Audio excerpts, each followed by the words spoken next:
திருப்பத்தூரில் தமிழகத்தைச் சேர்ந்த தாய் மற்றும் மகனை ஆந்திர போலீசார் துப்பாக்கி முனையில் கைது செய்து அழைத்துச் சென்றதால் பரபரப்பு ஏற்பட்டது. கிருஷ்ணகிரி மாவட்டத்தைச் சேர்ந்த சின்னா மற்றும் அவரது தாய் சின்னம்மா ஆகியோரை திருப்பத்தூர் பேருந்து நிலையம் அருகே ஒரு கும்பல் துப்பாக்கி முனையில் சுற்றி வளைத்து காரில் ஏற்ற முயன்றனர். இன்னைக்கு திருப்பத்தூரில் நாங்கள் காலையில் பஸ் ஸ்டாண்டு கிட்ட நிற்கிறப்போ ஒரு 6-7 தெலுங்கானா போலீஸ் எங்கள் ஊருக்குள்ளே வந்திருக்காங்க. பஸ் ஸ்டாண்டுக்கு பக்கத்தில் ஒரு லேடியும் ஒரு ஆளையும் அடித்து மேலே அவங்க கன்னெல்லாம் வேறு வச்சுருக்காங்க. கேட்டால் நாங்கள் இந்த மாதிரி ஒரு டம்மி இது மாதிரி காட்டுறாங்க, அது டம்மியா இல்லை உண்மையான்னு கூட எங்களுக்கு தெரில. தாயும் மகனும் கூச்சலிட்டதால் பொதுமக்கள் கூடி காரில் ஏற்ற முயன்றவர்களிடம் கேள்வி எழுப்பினர்.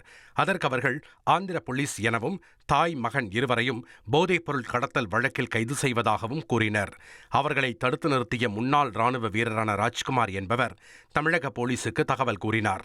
இதனை அடுத்து அங்கு வந்த போலீசார் அவர்கள் ஆந்திர போலீஸ் தான் என உறுதி செய்து கைது நடவடிக்கைக்கு ஒத்துழைப்பு வழங்கி அனுப்பி வைத்தனர். இனி செல்லும் இடமெல்லாம் செய்தி.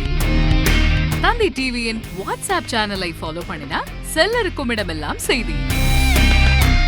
இதோ QR கோட் இப்பவே ஸ்கேன் பண்ணுங்க, ஃபாலோ பண்ணுங்க.